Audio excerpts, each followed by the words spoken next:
Hello my dear students. तो आज हमारा क्लास 11th का अगला लेक्चर है। नया चैप्टर शुरू होने वाला है फंक्शन, आप जानते हो। तो इस चैप्टर का इंपॉर्टेंस जो है, अहमियत कितना ज्यादा है वो आप ऑलरेडी सुन चुके हो मेरे से बहुत बार। आप जानते हो कि पूरा कैलकुलस या फिर अगर मैं बात करूं पूरा मैथमेटिक्स आपका बिगड़ जाएगा अगर ये फंक्शन चैप्टर आपका समझ नहीं आया तो। ठीक है, पूरा 11th 12 मैथमेटिक्स का अगर सबसे इंपॉर्टेंट ब्रांच अगर मैं बात करूं तो वो यही चैप्टर है फंक्शन। ठीक है, तो इस चैप्टर को बेसिकली मैं 3 पार्ट में पढ़ाता हूँ। फंक्शन पार्ट 1 सिर्फ क्लास 11 में पढ़ाते, और फंक्शन पार्ट 2 और फंक्शन पार्ट 3 जो है वो कैलकुलस के शुरुआत में क्लास 12 वाले सेक्शन में हम पढ़ाते हैं। ठीक है, तो वो बेसिकली क्लास 12 के सिलेबस में होते हैं। और फंक्शन पार्ट 3 जो है वो हायर सेकेंडरी सिलेबस में तो नहीं होता है, बट IIT-JEE के लिए हमें कैलकुलस को अगर करना है तो बहुत ही इंपॉर्टेंट पार्ट है वो। दैट इज आपका पीरियडिक फंक्शन, फंक्शनल इक्वेशन वगैरह वो सब का डिस्कशन है। ठीक है, तो फंक्शन पार्ट 1 जो है अभी हमें इसी सिर्फ फंक्शन पार्ट 1 डोमेन रेंज को कैसे कैलकुलेट किया जाए उसी पार्ट को हमें बस फंक्शन पार्ट 1 को समझना है अच्छे से। ठीक है, और वो सबसे बेसिक चीज है। अगर आपका किसी फंक्शन का डोमेन रेंज निकालने में दिक्कत हो गया तो समझो कि पूरा 11th 12th मैथमेटिक्स और IT मैथमेटिक्स का आप सपना छोड़ दो। ठीक है, तो फंक्शन चैप्टर को समझना और उसका एक एक कंसेप्ट दिमाग में क्लियर होना बहुत जरूरी है। और अगर उसको क्लियर करना है तो सबसे पहले जो इतना दिन हमने मेहनत किया उन चारों चैप्टर को समझना बहुत जरूरी था, जो इतना दिन से हमने मेहनत करके सीखते आए। दैट इज आपका basic maths, set theory, logarithm और आपका इनइक्वालिटीज। ठीक है, इनइक्वालिटीज का रोल काफी ज्यादा है। बिना इनइक्वालिटीज को समझे हम कभी भी इस चैप्टर को समझ ही नहीं सकते। हमें सिर्फ इस चैप्टर को रट के चलना पड़ेगा। ठीक है, तो इसी के साथ साथ चलिए शुरू करते हैं हमारा पहला चैप्टर आज के लिए, है ना, फंक्शन। ठीक है, तो फंक्शन का पहला लेक्चर है आज, तो उसका बेसिक डेफिनेशन को समझेंगे। अगर एनसीईआरटी पॉइंट ऑफ व्यू से या फिर किसी भी टेक्स्ट बुक के पॉइंट ऑफ व्यू से आप देखेंगे तो सेट थ्योरी पहले आता है, फिर रिलेशन आता है, फिर फंक्शन आता है। बट एज आप रिलेशन ऑलरेडी पढ़ चुके हो थोड़ा बहुत क्लास 10th में। ठीक है, थोड़ा बहुत नहीं, पूरा ही पढ़ चुके हो रिलेशन।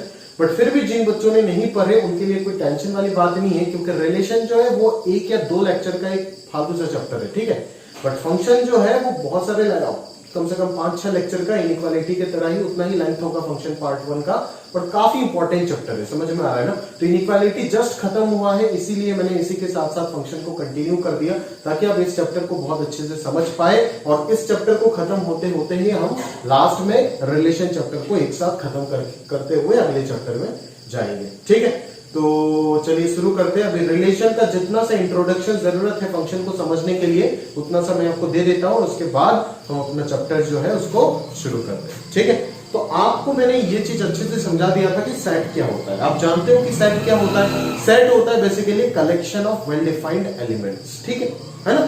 तो सेट को समझते हुए हमें कुछ टर्म्स को यहाँ पे समझना बहुत जरूरी है इस फंक्शन का बेसिक डेफिनेशन को समझने के लिए। वो क्या है, वो सबसे पहले है आपका Cartesian product. What is Cartesian product, फिर आपको रिलेशन समझाऊंगा और फिर जाकर के फंक्शन को आप इजीली समझ सकते हो। ठीक है ना। तो सबसे पहले हम ये देख लेते हैं यहाँ पे कि सर कार्टेशियन प्रोडक्ट क्या होता है। समझ आ रहा है क्या मेरी बात, कि कार्टेशियन प्रोडक्ट क्या होता है ये समझा के दे दो, उसके बाद धीरे धीरे बातचीत आगे बढ़ाओ। ठीक है ना। तो कार्टेशियन प्रोडक्ट क्या होता है, सबसे पहले इस चीज को ध्यान से देखो, है ना। अगर मैं कोई भी 2 नॉन एम्प्टी सेट लेता हूं, ठीक है, ए और बी, कोई भी 2 नॉन एम्प्टी सेट लिया तो उनके बीच में एक ऑपरेशन डिफाइंड होता है। इस ऑपरेशन को प्रोडक्ट की तरह ही ऑपरेशन दिखता है, बट इसका नाम है कार्टेशियन प्रोडक्ट बिटवीन 2 सेट्स।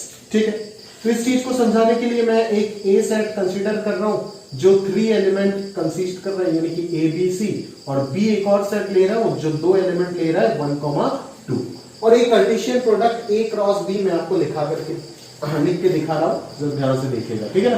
तो ए क्रॉस बी का जो एलिमेंट्स होगा ना सर, है ना, पहले ये सारे क्या है, A B C A set का एलिमेंट है, 1,2 बी सेट का एलिमेंट है। बट ए क्रॉस बी जो कार्टेशियन प्रोडक्ट होगा उसका जो एलिमेंट होगा वो एलिमेंट एक ऑर्डर्ड पेयर के फॉर्मेट में होगा। किसके फॉर्मेट में, ऑर्डर्ड पेयर के फॉर्मेट में। ठीक है, तो ऑर्डर्ड पेयर क्या हो जाता है, ऑर्डर्ड पेयर आपका कार्टेशियन प्रोडक्ट बिटवीन 2 सेट्स का एलिमेंट होता है। ठीक है ना। जहां पे कोऑर्डिनेट्स जैसे आप नहीं लिखते थे 9th 10th में, कोऑर्डिनेट्स किसी भी पॉइंट का लोकेशन इन कार्टेशियन प्लेन 2,3 उसको बोलते हैं ऑर्डर्ड पेयर। ठीक है ना। 2 belong to the first set and 3 belong to the second set. ठीक है, तो Cartesian product between A set and B set कैसे लिखेंगे वो हम अभी देखते हैं। Cartesian product between A and B and A हमेशा सेम होगा ऐसा कोई जरूरी नहीं है, ठीक है। तो ए एंड बी भी लिख के दिखाऊंगा, बी एंड ए भी लिख के दिखाऊंगा, पहले ए एंड बी को समझ जाते हैं, ठीक है। तो Cartesian product between A and B को अगर लिखना चाहते हो तो फर्स्ट एलिमेंट आपको किस सेट से लेना पड़ेगा, ए सेट से, और सेकंड एलिमेंट किससे लेना पड़ेगा, बी सेट से। तो फर्स्ट एलिमेंट ए सेट से ले लो, स्मॉल ए, ठीक है। तो स्मॉल ए के साथ कितना एलिमेंट बी सेट का रिलेट हो सकता है, दो एलिमेंट, 1 और 2। तो a,1 एक ऑर्डर्ड पेयर हो गया और a,2 दूसरा ऑर्डर्ड पेयर हो गया। फिर आया हम b के पास अगर आएंगे तो b के पास क्या ऑप्शन है, b,1 और b,2, ठीक है। तो ये हो गया b,1 और इधर हो गया आपका b,2, समझ आ रहा है मेरी बात। और c के पास अगर आएंगे तो c,1 और c,2 ये दोनों हो गया, c,1 और c,2 हो गया, समझ आ रहा है मेरी बात, क्लियर है ना भाई, ठीक है। तो ये हो गया आपका टोटल कितना एलिमेंट आ गया, 6 एलिमेंट आ गया। देखो A1 2 B C ये सब A क्रॉस B का एलिमेंट नहीं है, A क्रॉस B का सिर्फ 6 एलिमेंट है और वो सारे एलिमेंट किसके फॉर्मेट में है, ऑर्डर्ड पेयर के फॉर्मेट में है। ये A क्रॉस B का एक एलिमेंट है, ये A क्रॉस B का एलिमेंट है, ये है, ये है, ये है, ये है, ये 6 एलिमेंट है A क्रॉस B का, ठीक है। तो 6 एलिमेंट कैसे आया, A सेट में 3 था, B सेट में 2 है, दोनों को प्रोडक्ट कर दो 6 एलिमेंट। मतलब कि सर आप ये बता रहे हो कि number of elements in A cross B will be equal to number of element in set A multiplied by number of element in B। बिल्कुल सही, A क्रॉस B में जितना नंबर ऑफ एलिमेंट्स होगा वो number of elements in A और number of elements in B का product के equal होगा। बिल्कुल सही बात है, ठीक है।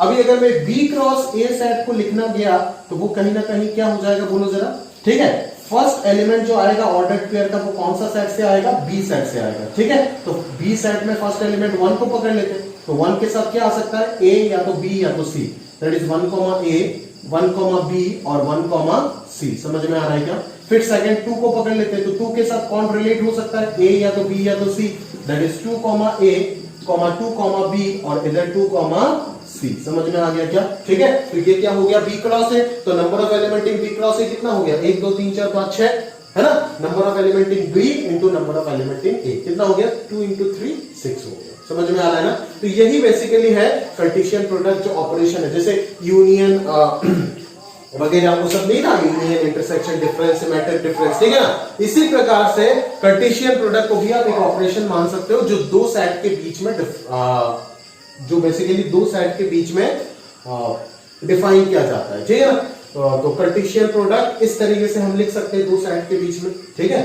तो ये रिप्रेजेंट क्या कर रहा है, इसका जो खासियत है वो क्या है कि A क्रॉस B या फिर B क्रॉस A का जो एलिमेंट होगा वो एक ऑर्डर्ड पेयर के फॉर्मेट में होगा, ठीक है ना। वो एक ऑर्डर्ड पेयर के फॉर्मेट में होगा जो आपको ये बताता है कि A सेट B सेट के साथ किस प्रकार से रिलेट हो रहा है, A सेट B सेट के साथ किस प्रकार से रिलेट हो रहा है, ठीक है। तो ये है आपका basic introduction about Cartesian product. उसको और डिटेल में और अच्छे से क्वेश्चन के साथ हम समझेंगे रिलेशन चैप्टर में, जो हम जस्ट फंक्शन के बाद ही करने वाले हैं, ठीक है। चलिए अभी हम देखेंगे क्या, अभी हम इस चीज को इन डिटेल में समझेंगे कि कार्टेशियन प्रोडक्ट तो सर हो गया।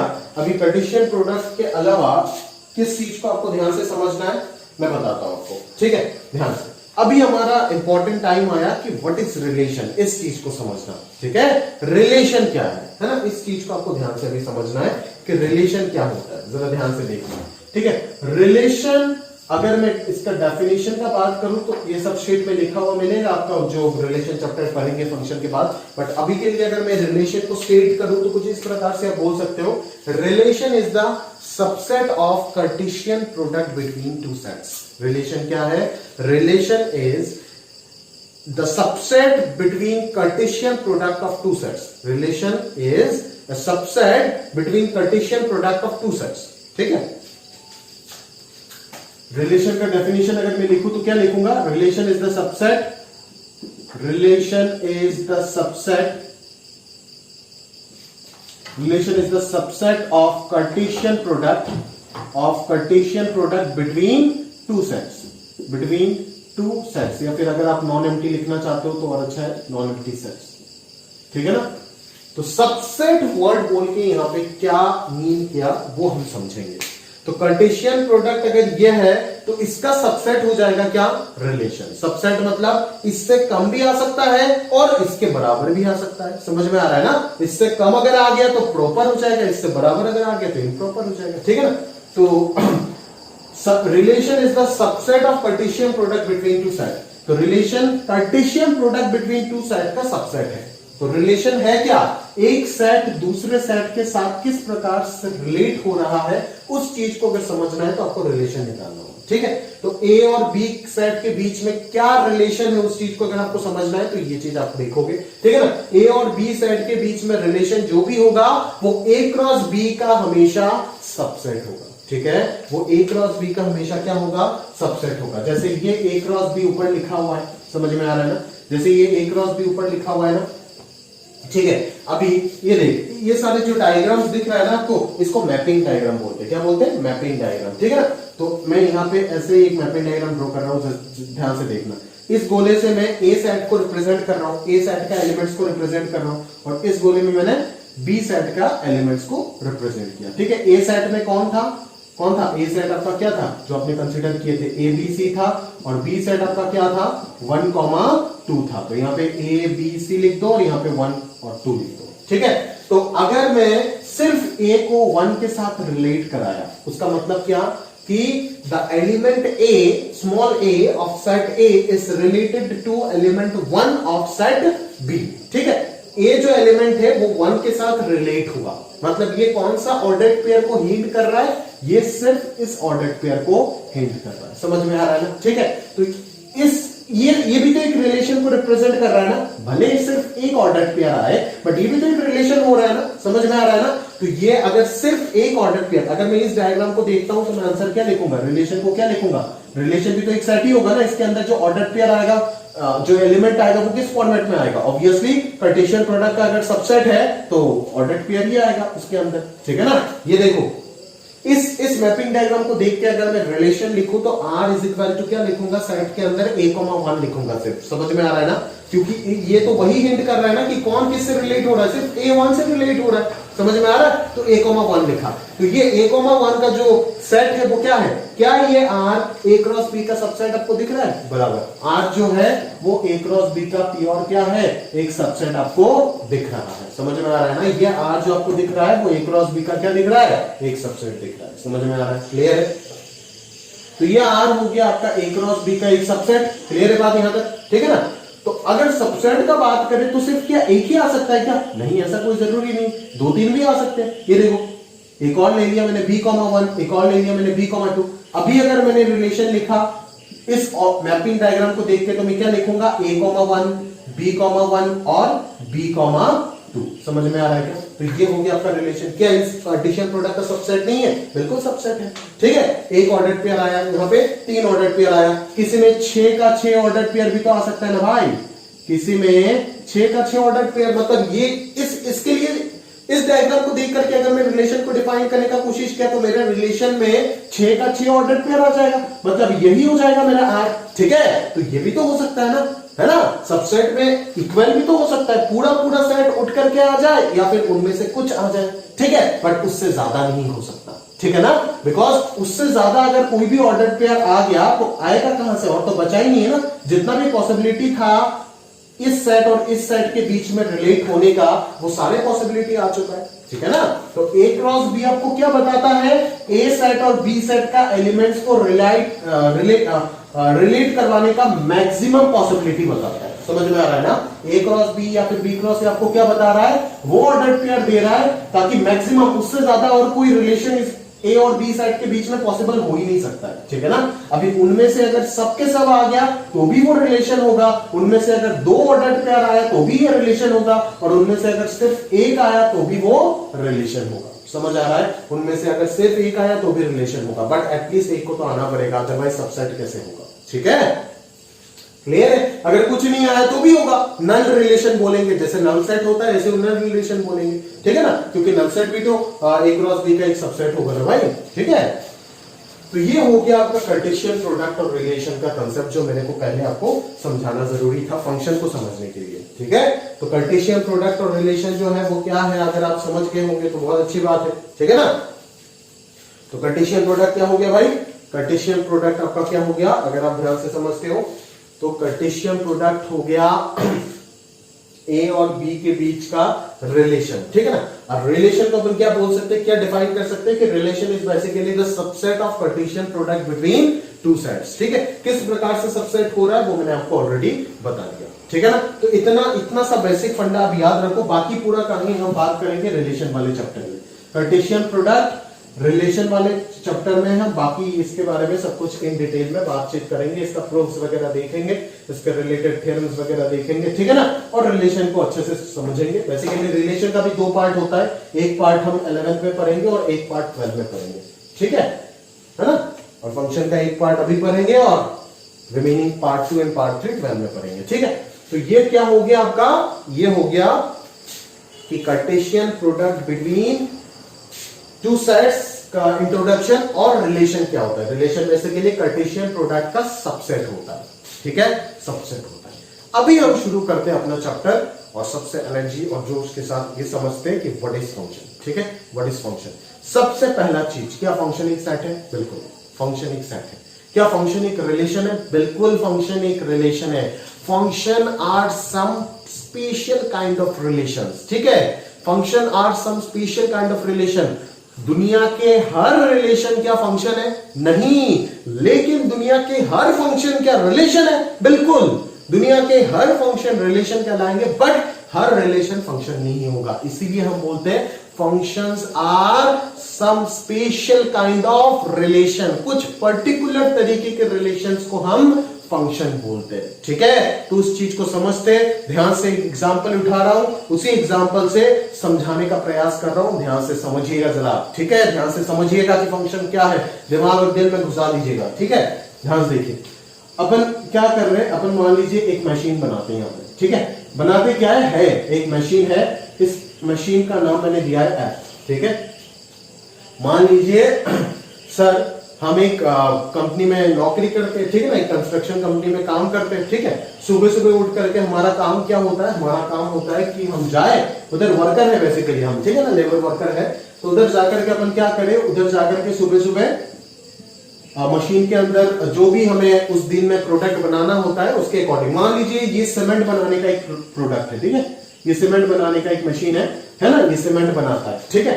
तो मैं सुबह सुबह जाकर के क्या करूंगा, मशीन के अंदर इनपुट्स दूंगा, इंग्रेडिएंट डालूंगा, ठीक है, सैंड पार्टिकल्स डालूंगा, फिर और क्या डालूंगा मान लीजिए, और स्टोन्स डालेंगे, ठीक है ना, फिर और भी जो भी केमिकल्स है वो सब देना पड़ेगा, ठीक है। वो मशीन के अंदर मैं इनपुट करूंगा, मतलब सुबह सुबह मैं डालूंगा जाकर के, मशीन पूरा दिन भर काम करेगा, करने के बाद शाम को वो आउटपुट निकालेगा, शाम को वो क्या करेगा, आउटपुट निकालेगा, जो पूरा दिन का मेहनत किया उसने उसका रिजल्ट निकालेगा, वो क्या बनाएगा, उस सीमेंट बनाएगा, ठीक है। क्या सिर्फ वो सीमेंट ही बनाएगा? बिल्कुल नहीं, उसके साथ साथ कुछ ना कुछ वो वेस्ट पार्टिकल्स भी बनाएगा। क्या बनाएगा?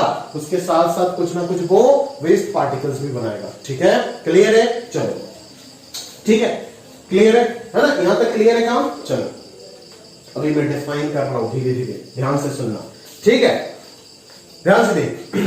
अगर मैं बोलता हूं कि सर ये जो आपने इनपुट सुबह सुबह उठ करके दिए, इसको हम क्या बोलेंगे, इनपुट बोलेंगे। क्या बोलेंगे? इनपुट्स बोलेंगे। जो आपने मशीन के अंदर डाले वो इनपुट्स को हम क्या बोलते हैं सर मैथमेटिकल लैंग्वेज में? उन इनपुट्स का नाम होता है डोमेन। उन इनपुट्स का नाम क्या होता है? डोमेन होता है। समझ में आ रहा है क्या मेरी बात? क्लियर है? ठीक है। ये पूरा दिन भर काम करके जिस इंसान ने ये आउटपुट्स प्रोड्यूस किए, उस इंसान का नाम, दैट इज उस मशीन का नाम क्या है? उस मशीन का नाम है फंक्शन। उस मशीन का नाम है फंक्शन। समझ में आ रहा है क्या? क्लियर है? और ये जो आउटपुट आया ना, ये जो आउटपुट आया शाम को जाकर के, टोटल जितना आउटपुट आया, ये टोटल आउटपुट को हम क्या बोलते हैं?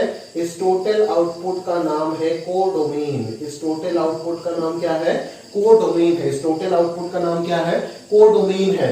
और जो क्या इस वेस्ट पार्टिकल को आप यूज करोगे? क्या इसको मार्केटिंग करोगे आप? नहीं, आप तो इसको पैकेट करके बाजार में बेचने के लिए भेज दोगे। समझ में आ रहा है ना? इसको हम सेल करोगे, क्या इसको, ये आपका मतलब का है? नहीं। तो जो हमारा मतलब का आउटपुट है, जो हमारा मतलब का आउटपुट है, उस चीज को हम क्या बोलेंगे? उस चीज को बोलेंगे रेंज। समझ आ रहा है क्या? उस चीज को हम क्या बोलेंगे? रेंज बोलेंगे। ठीक बात है? क्लियर है? तो ये क्लियर हो गया कि जो मशीन में इनपुट डाली जाते हैं वो क्या है? डोमेन है।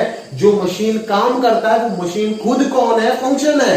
ठीक है, सब कुछ इसके हाथ में है। और जो मतलब का आउटपुट आया वो रेंज हो गया, और जो टोटल आउटपुट आया वो क्या हो गया? कोडोमेन हो गया। ठीक है, कहीं कहीं पे तुमको किताब वगैरह में ये सब रिप्रेजेंटेशन मिल जाएगा। y is equal to f of x, समझ आया ना? ये x जो है ये क्या है? ये f के अंदर डाले हुए चीजें हैं, दैट इज इनपुट्स जो आपने सुबह सुबह जाकर के डाले। ठीक है, ये f जो है ये क्या है आपका? ये फंक्शन है। f और ब्रैकेट, बस इतना सा है फंक्शन। ये x है इनपुट, दैट इज डोमेन। समझ में आ रहा है ना? और ये जो y है वो y कोडोमेन मत बोल देना, ये y है मतलब का आउटपुट। ये y क्या है? ये y है मतलब का आउटपुट, दैट इज रेंज। समझ में आ रहा है ना? बच्चों को कंफ्यूजन रह जाता है कि ये y कोडोमेन बोल देते बहुत बच्चे, ये कोडोमेन नहीं है, ये x तो डोमेन है, that is inputs. All the inputs are known as domain.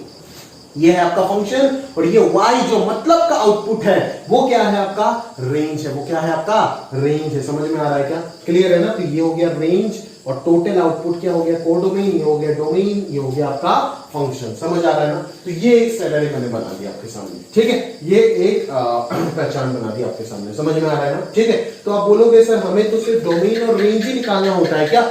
हमें बस डोमेन और रेंज ही निकालना होता है। किसी फंक्शन का कोडोमेन कभी भी हम निकाल नहीं सकते। किसी फंक्शन का कोडोमेन हमेशा एग्जामिनर क्वेश्चन में दे के देगा। टेंशन मत करिएगा इसके बारे में, कोडोमेन हमेशा एग्जामिनर दे के देगा। आपको तो बस फंक्शन का डोमेन निकालना है, और उसके ऊपर बेस करके फंक्शन का क्या निकालना है? रेंज निकालना है। समझ में आ रहा है क्या? उसके ऊपर बेस करके फंक्शन का क्या निकालना है? रेंज निकालना है। क्लियर हुआ यहां तक बात? पक्का? चलो आगे देखते हैं, जरा ध्यान से सुनिएगा मेरी बात प्रॉपर्ली, फिर जाकर के आप पूरा कहानी को समझ पाएंगे। ठीक है, जरा ध्यान से देखिए। ठीक है, ध्यान से देखिए, मेरी बात सुनिए जरा, है ना? तो अभी मेरा सवाल है कि सर ये तो आपने एक प्रैक्टिकल एग्जांपल से चीजों को समझाया। ठीक है ना? अभी मैं आपको एक चीज बोल रहा हूं, मैं धीरे धीरे समझा रहा हूं। चलो मैं एक रेड पेन से एक एग्जांपल ले लेता हूं, मैं आपको समझाने का प्रयास करता हूं। जरा ध्यान से देखिएगा। ठीक है, मैं यहाँ पे दे रहा हूं ना आपके पास, ठीक है, कि ए मेरे पास कोई भी एक सेट है जो कंटेन कर रहा है 1 से लेकर के 5 तक। ठीक है ना? और बी मेरे पास कोई भी एक सेट है जो कंटेन कर रहा है मान लो 1 से लेकर के 100 तक। ठीक है, और मेरे पास जो मैंने फंक्शन लिखा वो है y is equal to x square. क्या लिखा? y is equal to x square. देख, y इज इक्वल टू क्या है? इसको अगर मैं समझाने का प्रयास करूं, जरा ध्यान से देखिएगा, x होल स्क्वायर है ना? ठीक है, तो तेरा फंक्शन जो है, जो f का काम कर रहा है, वो f का काम कौन कर रहा है? f is nothing but bracket square. इतना सा समझो, f जो है वो कौन है? Bracket square. उसके अंदर जाकर के x इनपुट डोमेन जब बैठता है तब आउटपुट निकल करके आता है y, जो हमारा मतलब का आउटपुट है। जरा ध्यान से देखिएगा, एग्जांपल बता रहा हूं।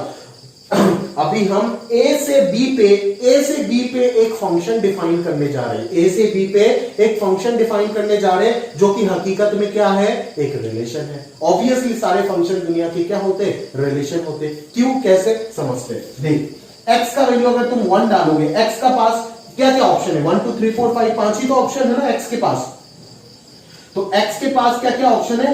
1 2 3 4 5। तो ये x क्या हो गया? इनपुट। तो इसको हम क्या बोल देंगे? डोमेन बोल देंगे। ठीक है, y का जो रेंज सेट होगा वो क्या क्या होगा? जरा ध्यान से देख, 1 अगर डालोगे तो 1 स्क्वायर 1 आएगा, 2 अगर डालोगे तो 2 स्क्वायर 4 आएगा, 3 अगर डालोगे तो 3 स्क्वायर 9 आएगा, 4 अगर डालोगे तो 4 स्क्वायर 16 और 5 स्क्वायर 25। इतना सा आएगा सिर्फ रेंज, इतना सा आएगा रेंज।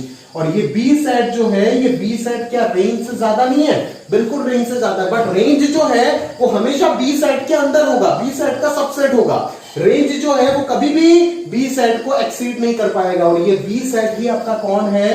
कोडोमेन है, जो हमेशा क्वेश्चन में दिया हुआ रहेगा। अगर किसी क्वेश्चन में आपको दिख जाता है कि कोडोमेन जो है वो रेंज से छोटा हो गया, है ना, कोडोमेन रेंज का सबसेट हो रहा है, तब आप समझ जाना पूरा कहानी गलत लिखा हुआ है। ठीक है, क्योंकि आप यहां पे देख सकते हो total output is codomain but मतलब का आउटपुट इज रेंज। समझ में आया ना, रेंज के साथ अगर वेस्ट पार्टिकल जोड़ेंगे तो कोडोमेन आएगा। कभी कभी वो वेस्ट पार्टिकल आ भी सकता है तो कभी कभी वेस्ट पार्टिकल नहीं भी आ सकता है, ठीक है, बट मतलब का आउटपुट तो आएगा। मतलब रेंज जो होगा वो हमेशा कोडोमेन का सबसेट होगा, कोडोमेन रेंज का सबसेट कभी नहीं होगा। समझ में आ रहा है ना, रेंज हमेशा कोडोमेन से छोटा होगा या फिर उसके बराबर होगा, बट रेंज कोडोमेन से बड़ा नहीं हो सकता है। याद रखिएगा ये सारे पॉइंट्स को। समझ आ रहा है ना। तो अगर मैं फंक्शन को डिफाइन करूं तो कैसे डिफाइन करूंगा, एफ कोलोन डैश, देख F colon dash A set से बी सेट में मैं एक फंक्शन डिफाइन कर रहा हूं such that y is equal to x square. समझ में आया, F colon dash A to B, ये होता है representation of function. F colon dash A set से B set, A set is my domain and B set is my codomain and the function is y is equal to x square. What is x? X is the domain and what is y? Y is codomain? No, y is a range, that is मतलब का output. समझ में आ रहा है ना, यहाँ पे क्लियरली आपको दिख रहा है कि बी सेट कितना बड़ा है, बट जो रेंज आया वो कोडोमेन का सबसेट है, बट कोडोमेन को एक्सीड नहीं कर पाएगा। रेंज में ऐसा एक भी एलिमेंट नहीं आ पाएगा जो कोडोमेन में नहीं है। समझ में आ रहा है ना, रेंज में जो भी आएगा वो हमेशा कोडोमेन में प्रेजेंट होगा ही होगा, या तो रेंज कोडोमेन के इक्वल होगा या फिर रेंज कोडोमेन से छोटा होगा, ठीक है। तो ये हो गया आपका फंक्शन का रिप्रेजेंटेशन, मैंने आपको एक तरीके से बता दी, ठीक है। अभी बारी है फंक्शन को डिफाइन करने का, ठीक है, कि सर आपने तो बोल दिया फंक्शन एक टाइप ऑफ रिलेशन है। देखो ए सेट से बी सेट में रिलेट हो रहा है ना, ए सेट के एलिमेंट्स बी सेट के एलिमेंट से रिलेट हो रहे हैं ना, under the given relation y is equal to x square. समझ में आ रहा है, फील आ रहा है अभी, ए सेट के एलिमेंट्स बी सेट के एलिमेंट से रिलेट हो रहे हैं अंडर द रिलेशन y बराबर एक्स स्क्वायर।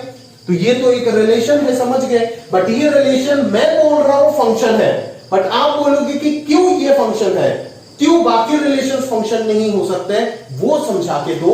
तो समझाते हैं, एक मिनट थोड़ा सा ध्यान से समझना, ठीक है।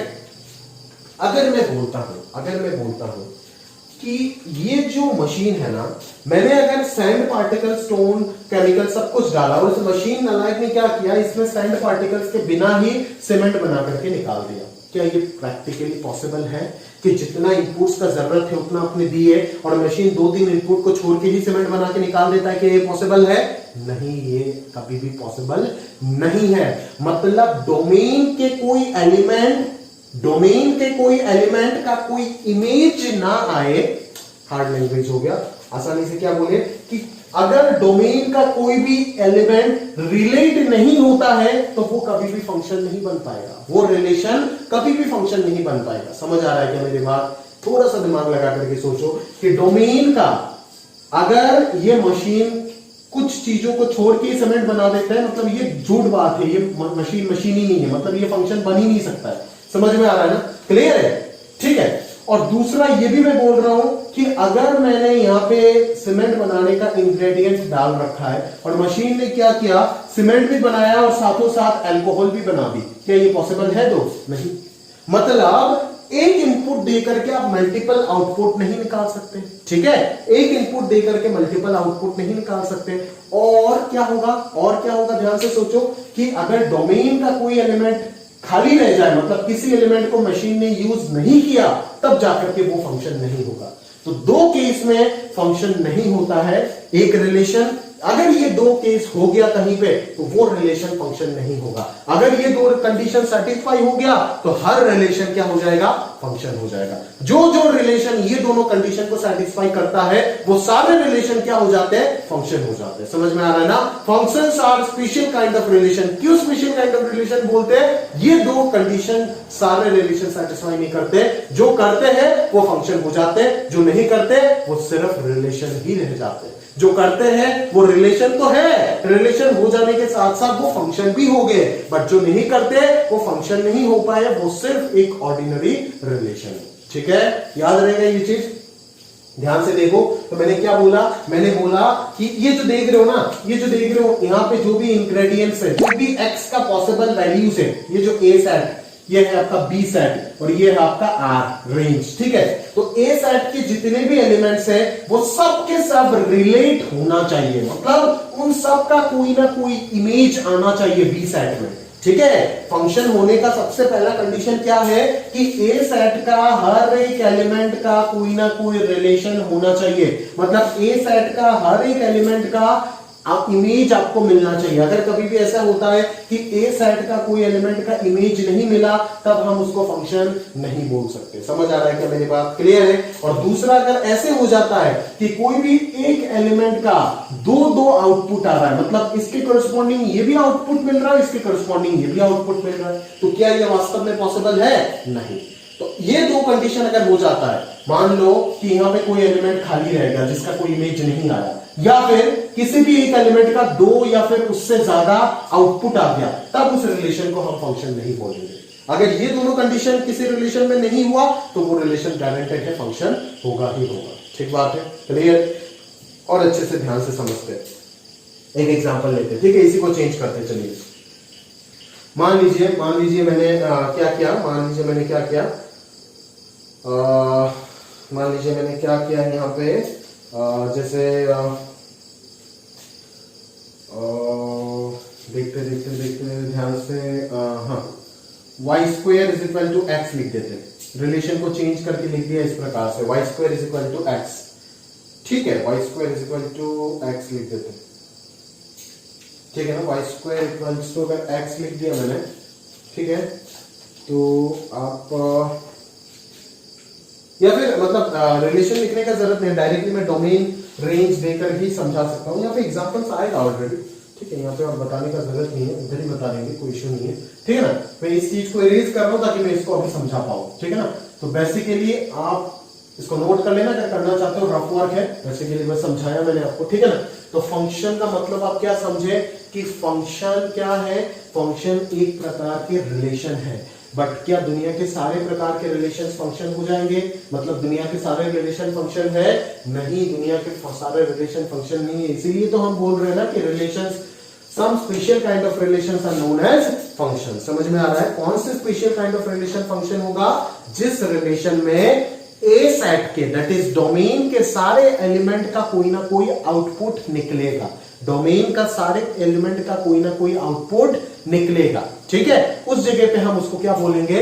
फंक्शन बोलेंगे। ठीक है, और एक और कंडीशन साथों साथ होना चाहिए कि किसी भी डोमेन में ऐसा कोई भी एलिमेंट एग्जिस्ट नहीं करना चाहिए जिसका एक से ज्यादा आउटपुट आ जाए। ठीक है, डोमेन में अगर कोई भी एक एलिमेंट एग्जिस्ट कर जाता है जिसका दो से ज्यादा आउटपुट आ गया, ठीक है, दो से ज्यादा क्या, एक से ज्यादा आउटपुट आ गया, तब उसको हम फंक्शन नहीं बोल सकते। ठीक है, ऐसे हो सकता है कि डोमेन का 3 एलिमेंट से कोडोमेन का एक एलिमेंट रिलेट हो रहा है। ठीक है, बट ऐसा नहीं हो सकता है। ऐसा अगर हो गया, मतलब एक ही एलिमेंट सीमेंट भी बना रहा है, अल्कोहल भी बना रहा है, चॉकलेट भी बना रहा है, सब बना रहा है, तो ये मशीन ही नहीं होगा। ठीक है, ये मशीन फंक्शन ही नहीं कहलाएंगे। समझ में आ रहा है ना? क्लियर है? बट अगर मल्टीपल इनपुट से सीमेंट बनता है वो सही है। ठीक है, बट ये सही नहीं है। तो फंक्शन किस केस में हम नहीं बोलेंगे एक रिलेशन को फंक्शन? बार बार मैं इस चीज को रिपीट कर रहा हूं, जब डोमेन के सारे एलिमेंट का इमेज नहीं मिलेगा। जब डोमेन का सारे एलिमेंट का इमेज नहीं मिलेगा, मतलब क्या कि डोमेन में है आपका 5 एलिमेंट, डोमेन में है 5 एलिमेंट, 4 एलिमेंट का तो आउटपुट आ गया, बट एक एलिमेंट का कोई इमेज ही नहीं आया, तो उस केस में ये रिलेशन सिर्फ रिलेशन होगा, फंक्शन नहीं होगा। और दूसरा केस कौन सा है? दूसरा केस यह है कि अगर डोमेन में किसी भी एक एलिमेंट का अगर मल्टीपल इमेज, एक से ज्यादा इमेज अगर मिल गया, इमेज मतलब क्या, ये इसका आउटपुट, इसको हम इमेज बोलते हैं। इधर जो बी सेट में मिलता है ना, उसको बी सेट में जो भी एलिमेंट्स मिलता है उसको इमेज बोलते हैं। मतलब बी सेट में सारे एलिमेंट्स नहीं, जो रेंज, जो मतलब का आउटपुट आता है ना, रेंज के सारे एलिमेंट्स को हम क्या बोलते हैं? इमेज बोलते हैं। ठीक है, इमेज बोल सकते हो, है ना? किसका इमेज? इसका इमेज। ठीक है, इधर वाले का इमेज। ठीक है, अगर कोई भी एक एलिमेंट एग्जिस्ट कर गया जिसका कोई इमेज ही नहीं आया, तब उसको फंक्शन नहीं बोल सकते। और अगर किसी भी एक एलिमेंट का एक से ज्यादा इमेज आ गया, एक से ज्यादा आउटपुट आ गया, मतलब इमेज आ गया, तो हम उसको फंक्शन नहीं बोल सकते। इस दो कंडीशन पे एक रिलेशन फंक्शन नहीं होता है, बाकी हर केस में हर रिलेशन फंक्शन हो सकता है। ठीक है, या फिर किसी बुक में घुमा के भी उसको लिख देता है। ठीक है ना, कि अगर कोडोमेन का या फिर रेंज का कोई भी 2-3 एलिमेंट, कोई भी एटलीस्ट 2 एलिमेंट का अगर प्री इमेज सेम मिल जाता है, मतलब एक ही बात है ना, देखो कि इधर का 2 एलिमेंट का सेम प्री इमेज मिलना, सेम प्री इमेज मिलना, और इधर का एक एलिमेंट का एक से ज्यादा इमेज मिलना, एक ही बात हुआ ना, एक ही बात तो हुआ घुमा करके। इधर का एक एलिमेंट का एक से ज्यादा इमेज होना और इधर का दो एलिमेंट का सेम प्री इमेज होना, इधर का एक एलिमेंट का 3 इमेज होना और इधर का 3 एलिमेंट का सेम प्री इमेज होना, बात तो बराबर है। एक एलिमेंट का 3 इमेज, 3 एलिमेंट का सेम प्री इमेज, ठीक है, बात तो बराबर है ना। दो किताब में तो अलग अलग तरीके से लिखा जाता है, ठीक है, तो तब हम उसको फंक्शन नहीं बोल सकते।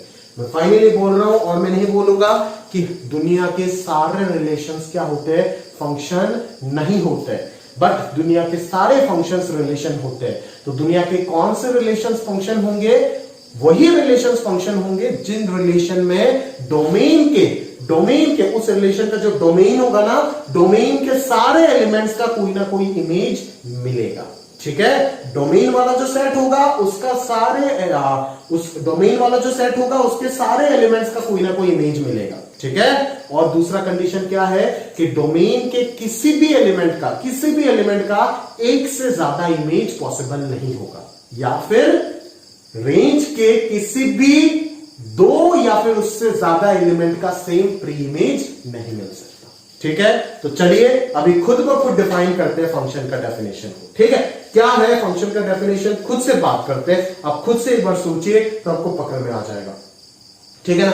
क्या बोलेंगे सबसे पहला कि functions are such type of relations in which each and every element of set A, that is domain, in which each and every element, सबसे मतलब important point, each and every element of set A, that is domain का बात चल रहा है, ठीक है, must relate with the elements of set B uniquely। समझ में आया? यूनिकली का मतलब क्या हुआ कि एक से 2 या फिर उससे ज्यादा आउटपुट नहीं आ सकता, एक से एक ही आउटपुट आएगा या फिर 2 से एक आउटपुट आएगा या फिर 3 से या फिर हजारों से एक आउटपुट आ सकता है, बट 1 से 2 या फिर उससे ज्यादा आउटपुट नहीं आ सकता है। 1 से सिर्फ एक ही आउटपुट आ सकता है, समझ में आ रहा है? 2 से एक आउटपुट, 3 से एक आउटपुट हो सकता है, बट 1 से 2, 1 से 3 ये सब नहीं हो सकता, ठीक है। इसीलिए ये दोनों बहुत इंपॉर्टेंट वर्ड है कि each and every element of set ए और यूनिकली, इन दोनों वर्ड के पीछे पूरा डेफिनेशन ऑफ फंक्शन छुपा हुआ है। समझ में आ रहा है ना? देखो, functions from set A to set B, set A means your domain and set B means your codomain, is a relation such that every element of set A, ठीक है, every element of set A, ठीक है, is uniquely associated with elements of set B, ठीक है। पूरा definition in दोनों word के पीछे छुपा हुआ है, समझ में आ रहा है ना? पूरा डेफिनेशन इन दोनों वर्ड के पीछे छुपा हुआ है। Is a such type of relation, is a special kind of relation in which every element of domain must relate with element of codomain in such a way the relation must be unique, that is set ए का हर एक element का multiple output possible नहीं हो सकता है। Multiple input से एक output possible है, बट एक इनपुट से एक से ज्यादा आउटपुट पॉसिबल नहीं है, ठीक है। तो ये देख सकते हो, रिप्रेजेंटेशन वगैरह लिख दिया, यहाँ पे नोट कर लीजिएगा प्रॉपर्ली। इनपुट फंक्शन में गया तो आउटपुट दिया, y equal to F x, x क्या है, f क्या है, y क्या है, सब कुछ बता दिया, ठीक है। तो x है आपका डोमेन, दैट इज इनपुट, ठीक है। फंक्शन तो f है ना, और y या फिर पूरा fx को आप क्या बोल सकते हो, y और fx तो इक्वल है ना, y बोलो या फिर पूरा fx का वैल्यू बोलो, चाहे y बोलो या फिर पूरा fx बोलो, ये क्या है, मतलब का आउटपुट, दैट इज रेंज। ये कोडोमेन नहीं है, ये रेंज है। कोडोमेन कौन है, सेट बी, वो हम कभी निकाल नहीं सकते। हम किस में बात करेंगे, डोमेन और रेंज निकालने पे बात करेंगे। कोडोमेन एग्जामिनर दिया हो, देखे देगा एग्जाम में, ठीक है। चलो आगे बातचीत करते है ना। अभी क्वेश्चन किस प्रकार से बनेंगे, ये सिर्फ अभी तक हमने क्या बातचीत किया, सिर्फ हमने बेसिक डेफिनेशन ऑफ फंक्शन पे बातचीत किया, ठीक है ना। तो ये बेसिक डेफिनेशन ऑफ फंक्शन से हमें क्या सीखने को मिलता है, कैसे हम इस चीज को समझ सकते हैं, उस चीज को जानते थोड़ा, ठीक है। चलो ध्यान से देखते एक बार, है ना, प्रॉपर्ली जरा समझने का कोशिश कीजिएगा, ठीक है। तो ध्यान से देखिएगा कि कैसे हम इस चीज को समझेंगे और प्रॉपर्ली बातचीत करेंगे, ठीक है। 3 प्रकार के क्वेश्चन पूछे जा सकते हैं आपको, ठीक है। या तो आपको मैपिंग डायग्राम दे देंगे, है ना, और भी क्वेश्चन बनाए जा सकते हैं, बट बेसिकली ये 3 प्रकार के पूछे, या तो मैपिंग डायग्राम दे करके बोलेंगे, बोले तो ए सेट से बी सेट में जो मैंने मैपिंग बनाया वो एक फंक्शन को रिप्रेजेंट कर रहा है या नहीं। ये सारे के सारे रिलेशन तो है, ये सारे के सारे अपने आप में रिलेशन तो है, बट ये रिलेशन फंक्शन है या नहीं है वो आपको बताना है, क्योंकि सारे रिलेशन तो फंक्शन नहीं होते, पर सारे फंक्शन तो रिलेशन होते हैं। समझ में आ रहा है? इसीलिए बोल रहा हूं ये सारे के सारे पांचों के पांचों रिलेशन तो है, ये सब के सब रिलेशन तो है, बट कौन सा फंक्शन है इनमें से वो बताना है। ठीक है, या फिर आपको ऐसे एक्सप्रेशन देकर के पूछा जा सकता है, या फिर आपको ग्राफ से पूछे जा सकते हैं। ठीक है, तो चलिए समझते हैं। ठीक है, तो फंक्शन का बेसिक डेफिनेशन को आप भूलिएगा मत। ठीक है, बेसिक डेफिनेशन क्या कहता है? बस दो चीज चेक करना है, क्या डोमेन का सब एलिमेंट रिलेट हुआ, और अगर रिलेट हुआ तो कैसे हुआ। 1 से 2, 1 से 3 ऐसे तो नहीं आ गया ना, बस उन चीजों को देखना है। ठीक है, तो यहां पे देखो डोमेन का 3 एलिमेंट है, डोमेन का तीनों एलिमेंट का रिलेशन हुआ, मतलब ये सही है, पहला कंडीशन सही है। और किसी भी एक एलिमेंट का 2 या फिर उससे ज्यादा आउटपुट नहीं आ रहा है, मतलब ये क्या है? ये फंक्शन है। ठीक है, चलो यहां पे देखो डोमेन का चारों के चारों एलिमेंट रिलेट हुआ, चारों के चारों एलिमेंट का इमेज आया, बट 2 एलिमेंट से एक आउटपुट आ रहा है, तो क्या हुआ? कोई प्रॉब्लम नहीं है, 2 एलिमेंट से एक आउटपुट आ रहा है, बट 1 से 2 तो नहीं हो रहा है ना, नहीं हो रहा है, मतलब दोनों कंडीशन सेटिस्फाइड है, मतलब ये भी क्या फंक्शन है। इधर देखो, इधर डोमेन में 4 एलिमेंट और इमेज कितने का आया? 3 का आया। समझ में आ रहा है ना? ये एम्प्टी रह गया, ये रो रहा है बैठ के, इसके वजह से इसको हम क्या बोलेंगे? नॉट ए फंक्शन, बिकॉज पहला कंडीशन ही फेल हो गया। ठीक है, चलो आगे देखते हैं। इधर देखो डोमेन का 4 एलिमेंट है, चारों के चारों रिलेट हुआ है ना भाई? जबरदस्त रिलेट हुआ है, बट एक जगह पे आप देखोगे कि इस एलिमेंट का 2 आउटपुट आ गया, इस एलिमेंट का 2 आउटपुट आ गया, मतलब सेकंड कंडीशन, यूनिकली वाला कंडीशन फेल हो गया यहां पे, तो इसको हम फंक्शन नहीं बोल पाएंगे। समझ आ रहा है क्या? क्लियर है? इधर भी तो फंक्शन नहीं बोल पाएंगे क्योंकि ये एम्प्टी रह गया और 1 से 2 आ रहा है, दोनों ही कंडीशन फेल है यहां पे, तो इसको भी क्या बोलेंगे? नॉट ए फंक्शन बोलेंगे। तो बड़ा सिंपल है, वेन डायग्राम से चेक करना। ठीक है, बस उन दोनों कंडीशन को ध्यान रखना है, अगर सेटिस्फाई हो गया तो फंक्शन है, अगर नहीं हुआ तो फंक्शन नहीं है। ठीक बात है? क्लियर है? चलो, है ना? आगे देखते चलो। Check whether the following are functions or not. ठीक है, check whether the following are functions or not. ठीक है, तो चलिए शुरू करते हैं। क्या ये सारे के सारे फंक्शन है या नहीं है वो आपको बताने हैं। ठीक है, चलिए ध्यान से देखते हैं। सबसे पहला मैं आपको बता देता हूं, ठीक है, इन सब का ग्राफ के बारे में आइडिया अभी आपको नहीं होगा, बट मैं फिर भी आपको समझाने के वक्त इसका ग्राफ बताता जाऊंगा। ठीक है, थोड़ा बहुत आइडिया हो सकता है, जिस बच्चे ने थोड़ा बहुत क्लास 10 में अच्छे से पढ़ा है उनको आइडिया होगा। ठीक है ना?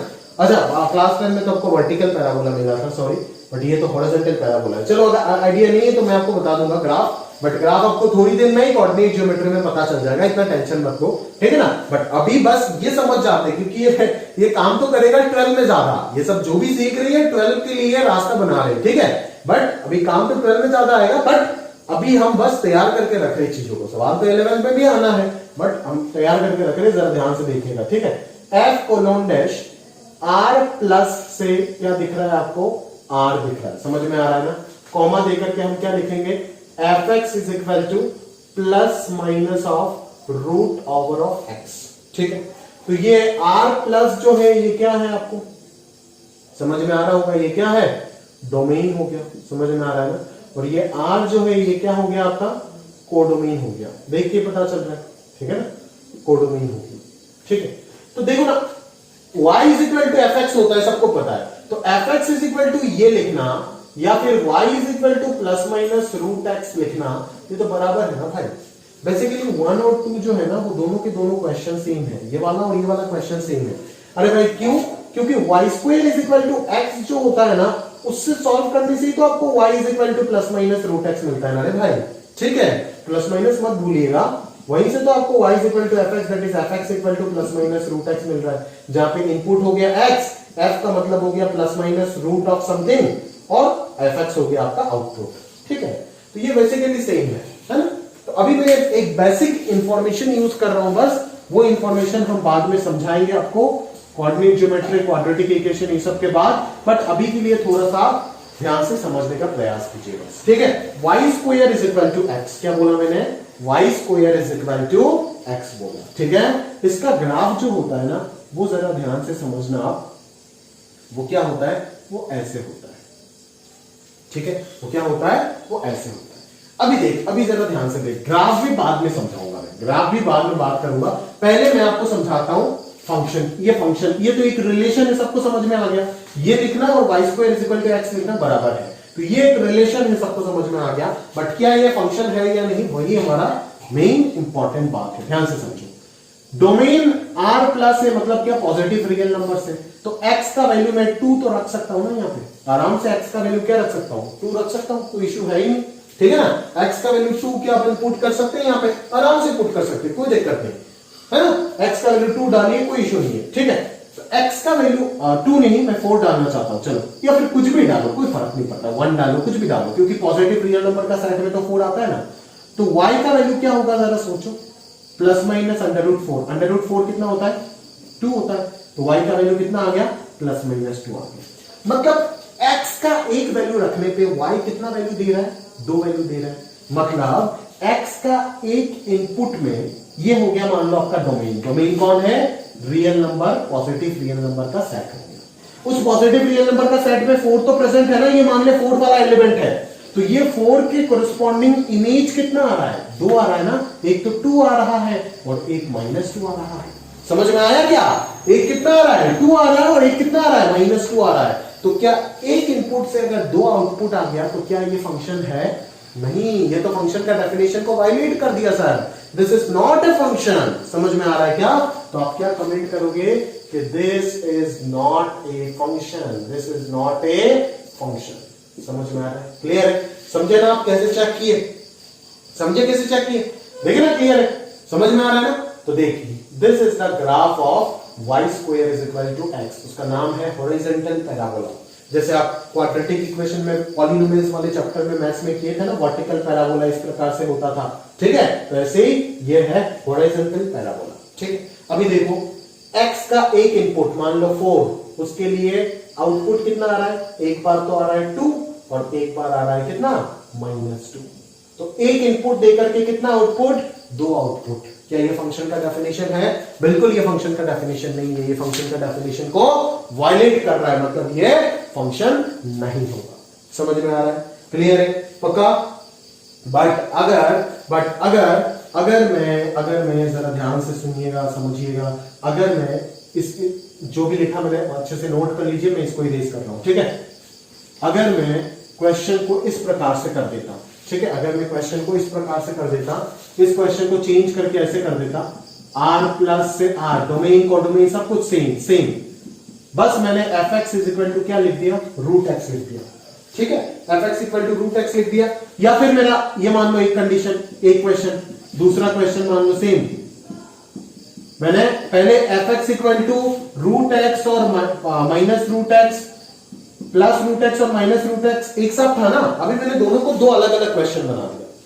क्या fx is equal to √x, क्या y is equal to √x और y square is equal to x same बात है, बिल्कुल नहीं। अगर इन दोनों को सेम बोलते हो तो आप गधे हो, गधे। बेसिक मैथ्स नहीं पढ़े, स्क्वायरिंग करने के बाद ना ये आएगा कि स्क्वायरिंग करने के बाद एक्सेल सॉल्यूशन नहीं आता है, आता है भाई। y square equal to x का मतलब है y is equal to plus minus √x, y is equal to plus minus √x implies y square is equal to x, and y square is equal to x also implies y is equal to plus minus √x. But y is equal to √x और y is equal to minus √x does not imply y square equal to x. ये दोनों बात same नहीं है। अगर आपको समझ नहीं आता है तो अपना फंडामेंटल्स को पहले स्ट्रॉन्ग कीजिए, बाद में फंक्शन चैप्टर में आइए। समझ आ रहा है क्या मेरी बात, क्लियर है? तो ध्यान से देखिएगा जरा यहाँ पे कि यहाँ पे कहानी क्या हो रहा है, समझ आ रहा है क्या मेरी बात, क्लियर भाई? जरा ध्यान से देखो, ठीक है। अगर मैं इसका बात करूं, सिर्फ इस क्वेश्चन का बात करूं, तो आप बोलोगे सर यहाँ पे तो x इक्वल टू 4 रखने से y का वैल्यू सिर्फ 2 आ रहा है, यहाँ पे x इक्वल टू 4 रखने से तो y का वैल्यू सिर्फ -2 आ रहा है। मतलब यहाँ पे क्या हो रहा है, यहाँ पे एक इनपुट से एक आउटपुट, यहाँ पे भी एक इनपुट से एक आउटपुट, मतलब ये दोनों हकीकत में क्या है, फंक्शन है। ये दोनों अपने आप में क्या है, फंक्शन है। बट जब मैं प्लस माइनस एक साथ लगा देता हूं, that is y square is equal to x का बात कर देता हूं या फिर इसका बात करता हूं, तब वो फंक्शन नहीं होता है। बट दोनों को स्प्लिट करके अगर अलग अलग क्वेश्चन बना दिया तब वो फंक्शन होगा। तो इसका ग्राफ क्या हो जाएगा, पैराबोला ऐसे था ना आपका, हॉरिजॉन्टल पैराबोला, समझ में आ रहा है ना, हॉरिजॉन्टल पैराबोला ऐसे था ना आपका, ठीक है। तो देखो यहाँ पे सिर्फ प्लस आया, मतलब fx क्या है, पॉजिटिव है, रूट एक्स का वैल्यू तो हमेशा पॉजिटिव होता है, तो प्लस ऑफ रूट एक्स तो हमेशा पॉजिटिव होगा, और ये पॉजिटिव है तो माइनस ऑफ रूट एक्स क्या हो जाएगा, नेगेटिव हो जाएगा। तो एफ एक्स का आंसर अभी सिर्फ नेगेटिव होगा इस केस में, और इस केस में पॉजिटिव होगा। तो इस केस में अगर पॉजिटिव होगा मतलब नीचे वाला हिस्सा हट जाएगा। तो this is the graph of y is equal to root x, जहां पे y आपका हमेशा पॉजिटिव है। और अगर y is equal to minus root x का ग्राफ चाहते हो तो वो क्या हो जाएगा, ये हो जाएगा, जहां पे y का वैल्यू हमेशा नीचे ही आ रहा है। देखो ग्राफ एक्स एक्सिस के ऊपर है ही नहीं, और उस वाले केस में ग्राफ एक्स एक्सिस के नीचे है ही नहीं, बिकॉज एक्स एक्सिस के नीचे y नेगेटिव हो जाता है, और यहाँ पे y नेगेटिव हो नहीं सकता, और यहाँ पे एक्स एक्सिस के ऊपर y पॉजिटिव हो जाता है, और यहाँ पे एफ एक्स पॉजिटिव हो नहीं सकता। समझ में आ रहा है ना। तो अभी अगर 4 डालेंगे तो 4 से सिर्फ -2 ही आएगा, यहाँ पे अगर 4 डालेंगे तो 4 से सिर्फ +2 ही आएगा। समझ में आ रहा है, क्लियर है। तो ये हो गया, ये दोनों को हम फंक्शन बोल सकते हैं, but y is equal to plus minus root x को फंक्शन नहीं बोल सकते। तो आज के बाद याद रखिएगा, कभी भी जिंदगी में अगर y² इक्वल टू एक्स दिख जाए तो इसको क्या बोलेंगे, इसको सिर्फ एक रिलेशन बोलेंगे। क्या बोलेंगे, सिर्फ एक रिलेशन बोलेंगे, इसको फंक्शन नहीं बोलेंगे। या फिर अगर आपको ये भी दिख जाता है तो इसको भी हम क्या बोलेंगे, ये फिर f x is equal to plus minus root x, बात तो बराबर है ना। ये सब अगर दिख जाता है तो ये सबको रिलेशन बोलेंगे, ये सबको फंक्शन नहीं बोलेंगे। बट अगर आपको कभी भी जिंदगी में y is equal to F x is equal to root x type का कुछ दिख गया तो ये फंक्शन हो जाएगा, या फिर y is equal to F x is equal to minus root x type का हो गया तो ये फंक्शन हो जाएगा। समझ में आ रहा है क्या मेरी बात, क्लियर है कहानी। पक्का, चलो आगे सोचते हैं और प्रॉपर्ली समझने का प्रयास करते हैं। चलो देखते हैं, नोट कर लीजिएगा प्रॉपर्ली, ठीक है। मैं अगले क्वेश्चन की ओर बढ़ रहा हूं, है ना। चलो जरा ध्यान से देखते हैं, है ना। चलो तो ये क्वेश्चन मैं होमवर्क पे देता हूं। आज का होमवर्क सिर्फ एक ही क्वेश्चन, आज का लेक्चर का, इस क्वेश्चन को होमवर्क में देता हूं, ग्रुप में डिस्कस करूंगा, पूछेगा, ठीक है। अगर नहीं पूछे तो हम पूछेंगे अच्छे से, और जब हम पूछेंगे तो हालत खराब कर देंगे, याद रखिएगा, ठीक है।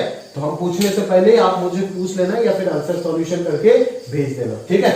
तो अगला क्वेश्चन देखते हैं ग्राफ से। मैंने ग्राफ लिख दिया, बेसिकली क्वेश्चन का जगह नहीं हुआ, मैंने ग्राफ लिख दिया। अगला क्वेश्चन, क्वेश्चन नंबर 4 मैं ही आपको देता हूं। देखो ग्राफिकल टेस्ट, किताब वगैरह में नाम मिल जाए आपको, vertical line test, horizontal line test, नाप फलाना ढिमकाना, कितना कुछ मिल जाएगा, ठीक है। बट कंसेप्ट को समझो, चीजें अपना आप ही क्लियर हो जाएंगे, ठीक है। सही है क्या?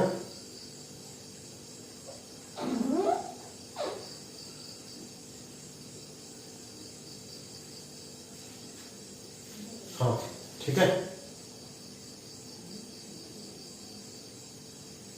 चलो ये दो क्वेश्चन है, ये दो अलग अलग ग्राफ है, ठीक है। अभी आपके पास सिर्फ क्वेश्चन में ये ग्राफ है। अभी आपको देख करके बताना है कि बोलो ये एक रिलेशन का ग्राफ है या फिर ये एक फंक्शन का ग्राफ है। समझ में आ रहा है ना। पहले क्या था, मैपिंग डायग्राम था, उससे क्वेश्चन करा दिया, फिर क्या आया, एक्सप्रेशन आया, एक्सप्रेशन को देख करके बताना है कि ये फंक्शन है या नहीं है, वो सब भी करा दिया। अभी क्या आया, ग्राफ दे दिया आपको क्वेश्चन में, ग्राफ को देख के बोलना है क्या ये फंक्शन है या नहीं है। समझ में आ रहा है। तो इसके लिए ग्राफ का फीलिंग होना जरूरी है, उस चीज को ध्यान से समझ। अगर आज ग्राफ का फील ले पाता है तो पूरे 12 में मेरे साथ नहीं रोएगा, नहीं तो 12 में इतना रोएगा और अंत में छोड़ ही देगा सब कुछ, ठीक है। ध्यान से देखिए, ग्राफ से कैसे समझते हैं कि यह फंक्शन है या नहीं है, उस चीज को जरा ध्यान से समझते हैं, समझिएगा अच्छे से, ठीक है। फंक्शन क्या होता है, फंक्शन क्या होता है, कब नहीं होता फंक्शन। डोमेन का हर एक एलिमेंट तो रिलेट हो रहा है, पहला कंडीशन तो सेटिस्फाइड है ही, ठीक है। डोमेन का हर एक एलिमेंट का तो रिलेशन आपको मिलाएंगे, ठीक है। बेसिकली ये कंडीशन 2 का क्वेश्चन है, यूनिकली रिलेट हो रहा है या नहीं वो देखना है।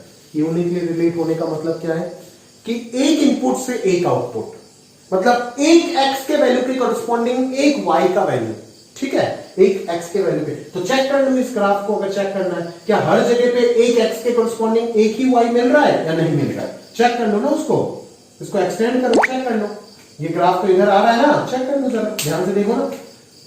यहां पे एक x अगर लेता हूं तो एक ही तो y मिल रहा है ना, यहाँ पे अगर एक x लेता हूं तो उसके कोरिस्पॉन्डिंग एक ही y मिल रहा है। यहाँ पे एक x अगर लेता हूं तो इसके कोरिस्पॉन्डिंग एक ही y मिल रहा है। यहाँ पे एक x लेता हूं तो इसके कोरिस्पॉन्डिंग एक ही y मिल रहा है। यहाँ पे एक x लेता हूं तो इसके कोरिस्पॉन्डिंग एक ही y मिल रहा है। यहाँ पे भी एक मिल रहा है, यहाँ पे भी एक मिल रहा है, यहाँ पे भी एक मिल रहा है, यहाँ पे भी एक मिल रहा है। कहीं पे भी ढूंढे, हर जगह पे एक x के कोरिस्पॉन्डिंग एक ही मिल रहा है। मतलब क्या है? मतलब क्या है? हाँ, ऐसा कुछ जगह मैं आपको जरूर दिखा सकता हूं, जैसे कि आप देख सकते हो, मैं ब्लैक पेन से दिखा रहा हूं। ऐसे जगह मैं आपको जरूर दिखा सकता हूं। ये देखो, x1, x2, x3, मतलब 3x के वैल्यू के करस्पॉन्डिंग सेम आउटपुट y दिख रहा है, y1। x1, x2, x3 तीनों के करस्पॉन्डिंग जो इमेज आ रहा है वो सेम आ रहा है। मतलब केस कैसा हो रहा है? केस ऐसा हो रहा है। ठीक है, अगर ऐसा हो रहा है तो क्या दिक्कत? हमको तो दिक्कत उससे था ना, हमको तो एक से मल्टीपल में दिक्कत था, मल्टीपल से एक में तो दिक्कत नहीं था। ठीक है, डोमेन का एक एलिमेंट यूनिकली रिलेट होना चाहिए। समझ में आ रहा है? एक एलिमेंट से एक से ज्यादा नहीं हो सकता है रिलेशन, बट बहुत सारे से एक तो हो सकता है, उसमें तो कोई इशू नहीं है। तो इधर वाले केस में तो ये चल रहा है, ये तो नहीं चल रहा है ना, तो ये क्या हो गया? ये फंक्शन हो गया। क्योंकि यहां पे किसी भी जगह पे ऐसा केस नहीं दिख रहा है इस पूरा ग्राफ में जहां से एक इनपुट से मल्टीपल आउटपुट आ जाए। मल्टीपल मतलब एटलीस्ट दो आउटपुट आ जाए। समझ में आ रहा है? अभी चलो इसको सोचते हैं। ये भी तो ऐसे इधर चल रहा है ना, एक से एक, एक से एक, एक से एक, एक से एक, एक से एक। इधर अगर देखें तो क्या दिख रहा है हमें? एक से y1, y2, y3। देखो ना, अगर आप एक वर्टिकल लाइन खींचोगे ना तो यहां पे कितना दिख रहा है? एक x के कोरिस्पॉन्डिंग कितना आउटपुट आ रहा है आपको? 3 आउटपुट मिल रहा है। वापस अगर इस पॉइंट के बाद अगर चेक करोगे तो एक से एक ही आपको मिलेगा। समझ में आ रहा है ना? एक इनपुट के कोरिस्पॉन्डिंग एक आउटपुट, एक इनपुट के कोरिस्पॉन्डिंग एक आउटपुट। बट इस जोन में, ये जहरीला जोन है, इस जोन में क्या हो गया? एक x के कोरिस्पॉन्डिंग 3 आउटपुट हो गया। एक x के कोरिस्पॉन्डिंग, एक x1 के कोरिस्पॉन्डिंग कितना आउटपुट मिल रहा है? 3 आउटपुट मिल रहा है। क्या ये फंक्शन का डेफिनेशन को वायलेट नहीं करेगा? बराबर वायलेट करेगा। क्या ये फंक्शन का डेफिनेशन को हिट करता है? कभी नहीं करता है। मतलब ये क्या बता रहा है कि ये एक फंक्शन नहीं है। ये क्या नहीं हो सकता? ये एक फंक्शन नहीं हो सकता। ये एक फंक्शन नहीं हो सकता बिकॉज ऑफ दिस जोन। समझ में आ रहा है ना? उसी को किताबों में लिखा जाता है वर्टिकल लाइन टेस्ट बोल के। उसी को किताबों में क्या लिखा जाता है? Vertical line test, vertical line test बोल के लिखा जाता है। समझ में आ रहा है ना? क्लियर है? ठीक बात है, ठीक है ना? तो वर्टिकल लाइन टेस्ट क्या होता है कि ग्राफ में जब भी आपको फंक्शन है या नहीं है वो चेक करना है। दैट इज, किसी भी ग्राफ को देख के जब भी आप चेक करने जाओगे कि वो रिलेशन फंक्शन है या नहीं, तो आप क्या करोगे? सीधा सीधा पूरा ग्राफ में एक वर्टिकल लाइन खींचते जाओ, वर्टिकल लाइन खींचते जाओ। अगर आपको एक से ज्यादा पॉइंट ऑफ इंटरसेक्शन कहीं पे भी अगर मिल गया तो काम क्या हो गया? फंक्शन का डेफिनेशन वायलेट हो गया। क्यों बोल रहा है ये चीज? क्योंकि आप सोचो ना, किसी भी जगह पे देखो, यहां पे अगर कहीं पे भी मैं वर्टिकल लाइन खींचूंगा तो कोई दिक्कत नहीं, बट इस जोन में अगर वर्टिकल लाइन खींचो तो एक से ज्यादा पॉइंट ऑफ इंटरसेक्शन मिल गया। तो वर्टिकल लाइन का एक से ज्यादा पॉइंट ऑफ इंटरसेक्शन का मतलब क्या है कि वर्टिकल लाइन जब भी आप खींचोगे तो एक एक्स के कोरिस्पॉन्डिंग कितना वाई आपको मिलेगा? एक से ज्यादा वाई मिल जाएगा। और अगर एक x के कोरिस्पॉन्डिंग एक से ज्यादा y मिल गया, मतलब डोमेन का एक एलिमेंट का मल्टीपल आउटपुट हो गया, जो कि फंक्शन का डेफिनेशन को वायलेट कर देगा। ये फंक्शन का डेफिनेशन नहीं है। फंक्शन का डेफिनेशन है कि ये नहीं होना चाहिए, जो कि हो गया। अगर ये हो गया तो क्या हम इसको फंक्शन बोल सकते हैं? नहीं। This graph does not represent a function. ठीक है, ये फंक्शन है बट ये फंक्शन नहीं है। तो ये फंक्शन नहीं है तो क्या है? ये सिर्फ एक ऑर्डिनरी रिलेशन है। ये सिर्फ एक ऑर्डिनरी रिलेशन है, बट ये एक ऑर्डिनरी रिलेशन होने के साथ साथ एक फंक्शन को भी रिप्रेजेंट कर रहा है। ठीक बात है? क्लियर? तो इसी प्रकार से आप फंक्शन को ग्राफिकल टेस्ट से भी पहचान सकते हो, मैपिंग डायग्राम से भी पहचान सकते हो, और क्या एक्सप्रेशन अगर दिया गया तो भी आप पहचान सकते हो। समझ में आ रहा है? क्लियर है भाई? कोई डाउट है? नहीं है ना? अभी हम कुछ इंपॉर्टेंट नोट्स के बारे में देखते हैं और फिर आज का लेक्चर शायद हमारा खत्म हो जाएगा, है ना? तो चलिए वो सारी चीजें बातचीत कर लेते हैं। तो देखो जरा, डोमेन का डेफिनेशन मैंने लिख दिया यहाँ पे, set of values of x for which the function is defined. मतलब मतलब x का वो वैल्यूज जिस वैल्यूज के लिए आपका फंक्शन हमेशा डिफाइंड रहे, खुश रहे, समझ में आया ना?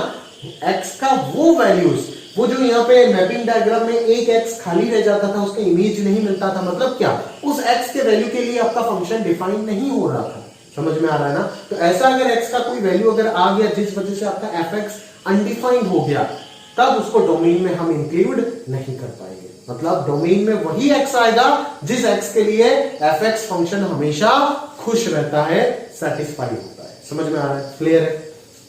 अगला रेंज। रेंज क्या है? Set of images of every element of domain. Domain जो भी आया, मान लो 2 से लेकर के 3 तक पूरा इंटरवल डोमेन है, तो डोमेन का एक एक एलिमेंट के कोरस्पॉन्डिंग फंक्शन का जो भी वैल्यू आएगा वो क्या होगा?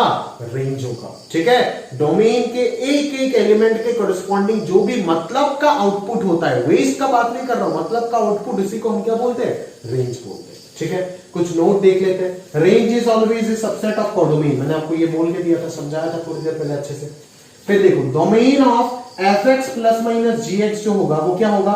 डोमेन ऑफ fx और डोमेन ऑफ gx का इंटरसेक्शन होगा। दो फंक्शन को मिक्स करके एक और नया फंक्शन बना के दे दिया। fx एक फंक्शन है, gx एक फंक्शन है, दोनों को प्लस करके एक और फंक्शन बना दिया। तो उस नया फंक्शन का डोमेन क्या होगा? बेसिकली दोनों फंक्शन का परमिशन लेंगे ना हम, जैसे इनइक्वालिटीज में लेते थे, समझ में आ रहा है ना? तो दोनों का परमिशन लेंगे, मतलब क्या? दोनों का डोमेन निकाल करके उनका इंटरसेक्शन ले लेंगे। सिमिलरली प्रोडक्ट में भी वही चीज करेंगे, बट अगर डिवीजन होगा तो दोनों का इंटरसेक्शन लेने के साथ साथ एक्स्ट्रा एक और कंडीशन आ जाएगा। वो कंडीशन क्या है कि यहां पे तो सर डिनोमिनेटर आ गया, और डिनोमिनेटर हमेशा क्या होता है?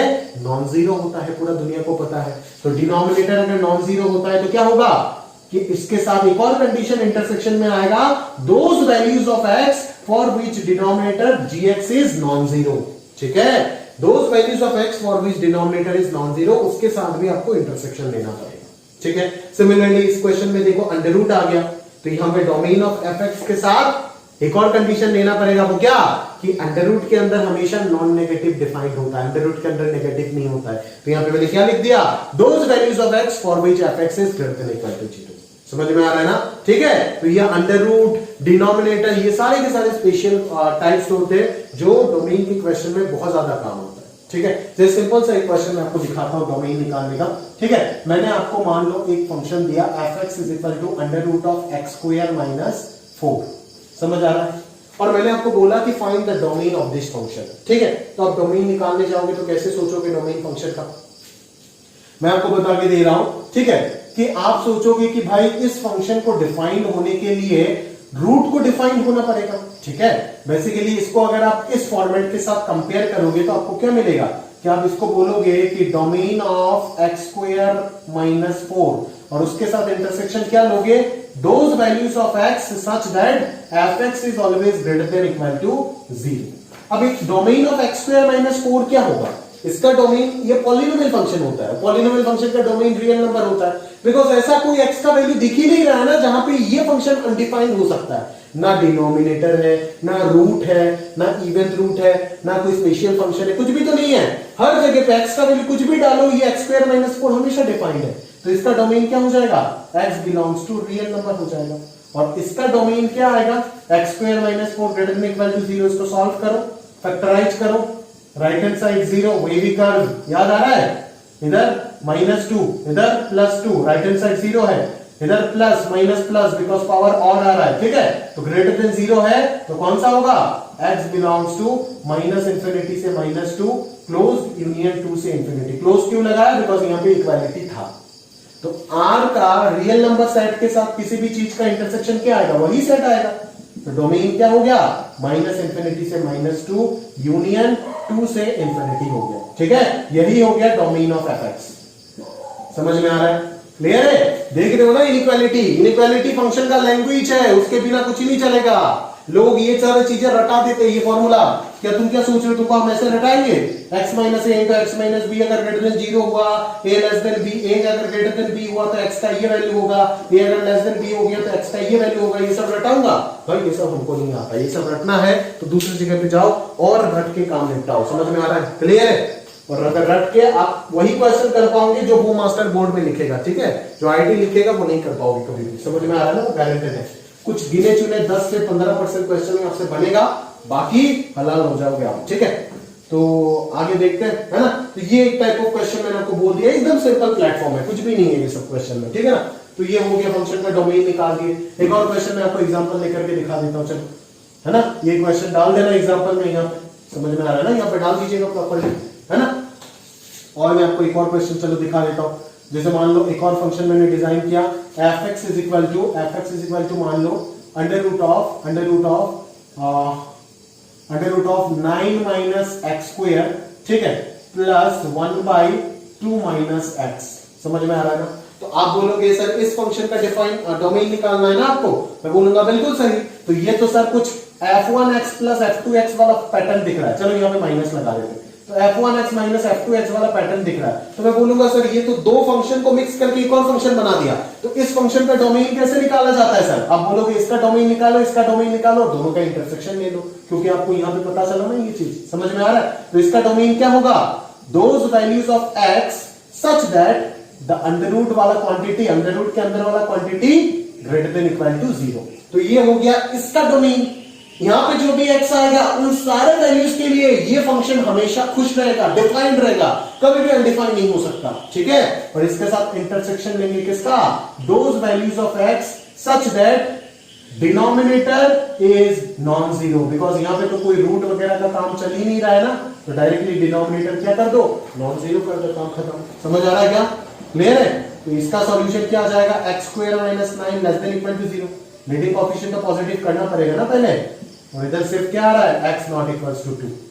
तो इसका सॉल्यूशन देख के समझ आ रहा है क्या आ रहा है? -3 से 3 तक होगा, x plus 3 x minus 3 number line बनाओ, आराम से -3 से 3 आएगा। और उसके साथ इंटरसेक्शन क्या लेंगे कि x नॉट इक्वल्स टू 2। मतलब क्या कि इस इंटरवल में अगर 2 है तो 2 को हटा दो। क्या 2 है इसमें? बिल्कुल है। तो डोमेन क्या हो जाएगा? 2 को हटा देते हैं यहां से, क्या हो जाएगा? -3 से 2 और 2 से 3 तक क्लोज टू पे ब्रेक कर दिया। तो ये हो गया फंक्शन, है ना। इस इंटरवल में जो भी वैल्यू आ रहा है वो हो गया इस फंक्शन का fx का डोमेन। मतलब यहां से अगर कोई भी वैल्यू मैं उठा करके यहां पे पुट करता हूं इस फंक्शन में, वो फंक्शन हमेशा डिफाइंड रहेगा, खुश रहेगा। इस इंटरवल का बाहर का कोई वैल्यू अगर उठा करके पुट करोगे तो ये फंक्शन सेटिस्फाई नहीं होगा। अगर आप इस इंटरवल में से उठा करके रखते हो तो सिर्फ ये खुश रहेगा, ये खुश नहीं रहेगा, ये 2 पे अनडिफाइंड हो जाएगा।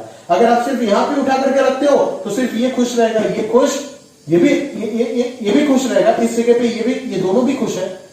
सॉरी, x इक्वल टू 2 अगर मैं उठा करके रखता हूं तो ये खुश रहेगा बट ये खुश नहीं होगा, और इस इंटरवल में ये खुश हो जाएगा बट ये खुश नहीं होगा। समझ में आ रहा है ना? क्लियर है। बट आपको पूरा फंक्शन का डोमेन निकालना है, मतलब पूरा फंक्शन को खुश करना है। सिर्फ ये अगर क्वेश्चन होता तब तो ये हो जाता, सिर्फ ये अगर क्वेश्चन होता तो डोमेन क्या हो जाता? सिर्फ x not equals to 2, x not equals to 2 मतलब x का वैल्यू क्या होगा? 2 को छोड़ के सब कुछ होगा। तो -∞ से इंफिनिटी पूरा इंटरवल आ सकता है, सिर्फ 2 पे ब्रेक कर दिया।